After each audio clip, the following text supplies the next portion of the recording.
एक टाइम था जब इंडिया के एडटेक सेक्टर में सिर्फ एक नाम छाया हुआ था और वो नाम था अनअकैडमी। हर स्टूडेंट, हर कोचिंग एक्सपेरिमेंट और हर एक न्यूज चैनल पर डिस्कशन का मुद्दा हुआ करता था अनअकैडमी। भाई कंपनी के पास टॉप नॉच टीचर्स थे, हैवी फंडिंग थी और मार्केटिंग तो इतनी तगड़ी थी कि इनका प्रोमो किसी ना किसी यूट्यूबर के वीडियो में तुमने जरूर देखा होगा। कुछ साल बाद एक ऐसा नाम सामने आया जिसके पास ना ज्यादा पैसा था, ना बड़ी फंडिंग थी, बस एक बढ़िया विजन था कि स्टूडेंट्स तक क्वालिटी एजुकेशन पहुंचाना है। और ये विजन इतना पावरफुल था कि इसने अनअकैडमी को इतना पीछे छोड़ दिया जैसे कि वो मार्केट में कभी एग्जिस्ट ही नहीं करता था। तो एक तगड़े विजन के साथ ये नाम था फिजिक्स वाला। और इस वीडियो में आज हम यही देखेंगे कि फिजिक्स वाला ने ऐसा क्या किया जो अनअकैडमी नहीं कर पाई। एक तरफ हाई एंड मॉडल था जहां पर एजुकेशन एक प्रोडक्ट बन चुका था, तो दूसरी तरफ था एक मिशन जहां पर एजुकेशन पर्पस था। तो भाई आज का ये वीडियो बहुत इंटरेस्टिंग होने वाला है क्योंकि हम फैक्ट्स और एग्जांपल के जरिए ये देखेंगे कि कैसे अलख पांडे और उनकी टीम ने फिजिक्स वाला को एक मूवमेंट बना दिया और अनअकैडमी जैसे हेवीली फंडेड ब्रांड को भी पीछे छोड़ दिया। भाई अनअकैडमी की कहानी शुरू होती है 2010 में। गौरव मुंजल जो उस समय NMIMS मुंबई के स्टूडेंट थे, उन्होंने यूट्यूब चैनल पर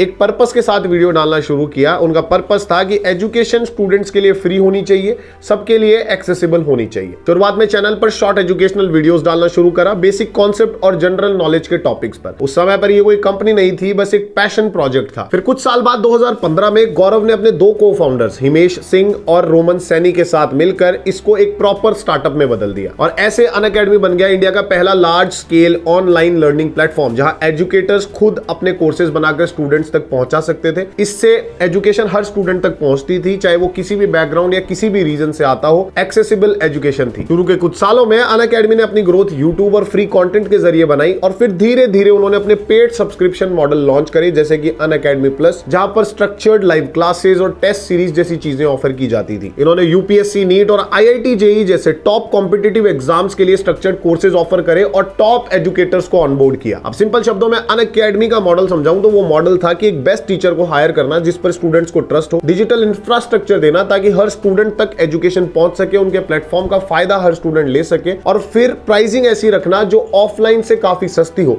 लेकिन रिजल्ट्स के मामले में उसी के लेवल की हो। इन्वेस्टर्स को भी अनअकैडमी का विजन काफी पसंद आया। 2017 से लेकर 2021 तक अनअकैडमी ने soft bank, tiger global, general Atlantic जैसे बड़े बड़े VCs से फंडिंग उठाई। पीक वैल्यूएशन की बात करें तो कंपनी $3.8 बिलियन यानी कि लगभग 28,000 करोड़ तक पहुंच गई थी। लेकिन जैसे जैसे इनका प्लेटफॉर्म बड़ा हुआ, इनको प्रॉब्लम आई प्राइसिंग और पोजीशनिंग की। अब इनका प्लेटफॉर्म तो नो डाउट हाई क्वालिटी का था, लेकिन इनकी प्राइसिंग कुछ सेक्टर्स में अभी भी प्रीमियम कैटेगरी में आ रही थी। इससे प्रॉब्लम ये हुई कि टियर 2 और टियर 3 सिटीज के जो स्टूडेंट्स थे उनके लिए ये कोर्सेज अनएक्सेसिबल बन गए। और जब ये सब कुछ चल रहा था तो उसी दौरान दूसरी तरफ एक दूसरी कहानी लिखी जा रही थी और ये कहानी थी फिजिक्स वाला की। अलख पांडे इलाहाबाद की एक मिडिल क्लास फैमिली से बिलोंग करते थे। बचपन से उनका इंटरेस्ट साइंस और टीचिंग में था। फाइनेंशियल कंडीशन उनकी सही नहीं थी, लेकिन उन्होंने एक चीज पर फोकस करा, वो था सीखना और दूसरों को सिखाना। अब इंजीनियरिंग के दौरान ही उन्हें एक चीज समझ में आ गई थी कि उनका इंटरेस्ट टीचिंग में है, कोई कॉर्पोरेट जॉब्स में नहीं है। तो उन्होंने अपनी डिग्री पूरी होते ही एक इंस्टीट्यूट के अंदर फिजिक्स के टीचर की जॉब एक्सेप्ट करी। अब यहाँ एज ए टीचर उन्होंने एक चीज नोटिस करी कि क्वालिटी एजुकेशन सिर्फ उन्हीं स्टूडेंट्स तक पहुंच रही है जो 50,000 से 1 लाख तक की फीस अफोर्ड कर सकते हैं। ये चीज उन्हें सही नहीं लगी और यहां से शुरुआत हुई फिजिक्स वाला की। तो बस 2016 में इन्होंने अपना यूट्यूब चैनल फिजिक्स वाला अलख पांडे नाम से शुरू करा और एक सिंपल मिशन सेट कर दिया कि क्वालिटी एजुकेशन सबके लिए अफोर्डेबल होनी चाहिए, सब तक पहुंचनी चाहिए। भाई शुरू में इनके पास ना लाइटिंग थी, ना माइक था, कैमरा सेटअप के नाम पर एक स्मार्टफोन था और एक व्हाइट बोर्ड था। लेकिन इनका टीचिंग स्टाइल इतना अट्रैक्टिव था कि स्टूडेंट्स खुद ब खुद इनके चैनल की तरफ अट्रैक्ट होने लगे। इनके वीडियोस काफी रिलेटेबल थे, उनमें ह्यूमर था, मोटिवेशन था, कंसेप्चुअल क्लैरिटी भी थी। इनका स्टाइल ऐसा था कि जैसे कोई टीचर नहीं बल्कि एक दोस्त समझा रहा हो और ये चीज स्टूडेंट्स को बहुत पसंद आई। भाई 2017 से 19 के बीच इस चैनल पर एक्सप्लोसिव ग्रोथ दिखी, मिलियंस में सब्सक्राइबर बढ़े। बच्चों का इस चैनल के साथ इमोशनल कनेक्शन सा बन चुका था और बनना भी चाहिए क्योंकि क्वालिटी एजुकेशन ये बंदा दे रहा है, वो भी एकदम फ्री में। हाल ये था कि इनकी पॉपुलैरिटी इतनी ज्यादा हो गई थी कि इनके खिलाफ अगर कोई एक शब्द भी बोल दे तो इनके स्टूडेंट्स भाई लड़ने निकल पड़ते। अब ज्यादा दूर क्यों जाना, मेरा ही एग्जांपल ले लो। मैंने पिछले वीडियो में फिजिक्स वाला के बिजनेस और IPO के बारे में डिस्कशन किया, उनको एक कंस्ट्रक्टिव क्रिटिसिज्म देने की कोशिश करी। वीडियो काफी अच्छा था, लेकिन स्टूडेंट्स ने पूरा वीडियो देखे बिना ही कमेंट सेक्शन में गालियां देना शुरू कर दिया। अब मैं किसी से लड़ना तो नहीं चाहता, लेकिन ये जरूर कहना चाहता हूं कि क्यों नहीं हो रही पढ़ाई, सबकी उल्टी गिनती चालू। जोक्स असाइड, फिर आया 2020 का पैंडेमिक, सारे कोचिंग इंस्टीट्यूट्स बंद होने लगे और इंडिया का एजुकेशन सिस्टम ऑनलाइन शिफ्ट होने लगा। ऐसे में अलख पांडे ने अपना ऑफिशियल फिजिक्स वाला ऐप लॉन्च किया। इस ऐप पर उन्होंने अपने कोर्सेज को स्ट्रक्चर्ड फॉर्मेट में बेचना शुरू करा और सबसे बड़ी बात तो ये थी कि इनके कोर्सेज की प्राइस 4 से 5 हजार रुपए थी, जबकि बाकी जो इंस्टीट्यूट्स थे वो अपने कोर्सेज को 30 से 40 हजार रुपए में बेच रहे थे। और भाई ऐप लॉन्च होते ही स्टूडेंट्स का रेस्पॉन्स इतना जबरदस्त था कि कुछ ही महीनों में लाखों स्टूडेंट्स इसके यूजर्स बन गए। और ये किसी मार्केटिंग कैंपेन का नतीजा नहीं था, बल्कि ये वर्ड ऑफ माउथ था। एक स्टूडेंट दूसरे स्टूडेंट को रिकमेंड करता कि भाई बढ़िया समझाते हैं, बढ़िया पढ़ाते हैं, और देखते ही देखते भाई फिजिक्स वाला के साथ लाखों स्टूडेंट्स जुड़ गए। फिर 2022 में फिजिक्स वाला ने अपना पहला फंडिंग राउंड रेस करा और बन गया इंडिया का 101st unicorn startup with valuation of $1.1 billion. अब इस दौरान अनअकैडमी अपने एक्सपेंशन फेज में ही था। इन्होंने नई कैटेगरीज ऐड करी, लाइव कोर्सेज ऐड करे कई एग्जाम्स के लिए, और हाई क्वालिटी टॉप एजुकेटर्स ये हायर करते रहे। लेकिन पेंडेमिक के टाइम पर स्टूडेंट्स का फोकस अफोर्डेबिलिटी की तरफ बढ़ा। ऐसे में अनअकैडमी का हाई सब्सक्रिप्शन मॉडल स्टूडेंट्स के लिए एक बैरियर सा बन गया। हाई सब्सक्रिप्शन कॉस्ट और फैकल्टी का बीच बीच में चेंज होना, इसकी वजह से स्टूडेंट्स के बीच अनअकैडमी के ऊपर से ट्रस्ट धीरे धीरे गिरने लगा। अब अगर हम ऑनलाइन एजुकेशन के एवोल्यूशन को देखें तो उसकी नींव तो अनअकैडमी ने ही रखी, क्योंकि 2015 तक लोगों के पास सिर्फ यूट्यूब ही एक फ्री एजुकेशन का जरिया था, एक फ्री एजुकेशन प्लेटफॉर्म था।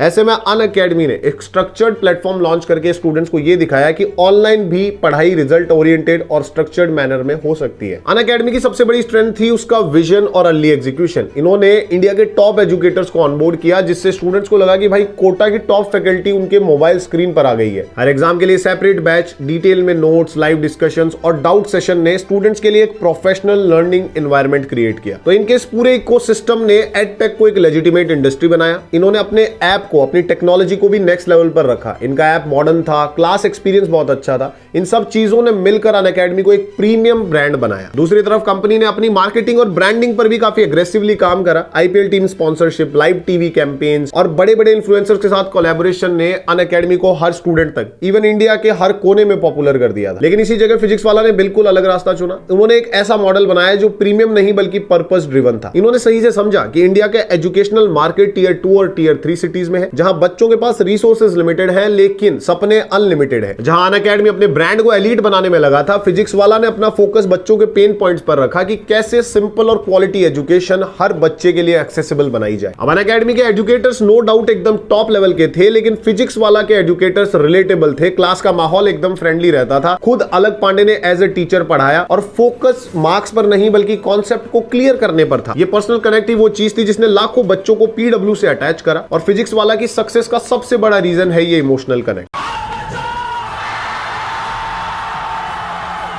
अब प्राइसिंग की बात करें तो इस मामले में तो डिफरेंस और भी बड़ा था। अनअकैडमी के फ्लैगशिप कोर्सेज 25 से 40 हजार की रेंज में लाइक करते थे, वहीं पीडब्ल्यू पर जेई और नीट का कंप्लीट कोर्स 1000 से 4000 की रेंज में मिल जाते थे। इस प्राइस गैप ने ऑनलाइन एजुकेशन को पूरी तरह चेंज कर दिया। अनअकैडमी की सबसे बड़ी स्ट्रेंथ थी उसका स्केल, और यही उसकी सबसे बड़ी वीकनेस बन गई। रैपिड एक्सपेंशन के चक्कर में फैकल्टी टर्नओवर बढ़ता गया। पॉपुलर एजुकेटर्स ये प्लेटफॉर्म छोड़कर नए वेंचर्स को ज्वाइन करने लगे, और एडटेक इंडस्ट्री में यही सबसे बड़ी प्रॉब्लम है। जैसे ही एक टीचर, एक एजुकेटर फेमस होने लगता है, उसके पास कोई रीजन नहीं बचता सेम ब्रांड के साथ जुड़ के रहने का, क्योंकि एडटेक इंडस्ट्री में प्रोडक्ट टीचर खुद होता है। अनअकैडमी बस एक प्लेटफॉर्म था स्टूडेंट को पढ़ाने का। टीचर्स जैसे ही फेमस हो जाते वो या तो खुद का प्लेटफॉर्म बना लेते या फिर किसी उस वेंचर को ज्वाइन करते जो उनको ज्यादा पैसे दे रहा हो। अब इससे टीचर को तो कोई नुकसान नहीं होता, लेकिन प्लेटफॉर्म को भारी नुकसान होता है, क्योंकि उसका ट्रस्ट टूटने लगता है। और अब फिजिक्स वाला के साथ भी सेम चीज हो रही है, क्योंकि घूम फिर के वो भी बस एक प्लेटफॉर्म बन चुका है जहां पर दूसरे टीचर्स पढ़ाते हैं। और जैसा कि मैंने कहा कि एडटेक में प्रोडक्ट टीचर खुद होता है, उसको अगर दूसरी जगह से बेटर ऑफर मिलेगा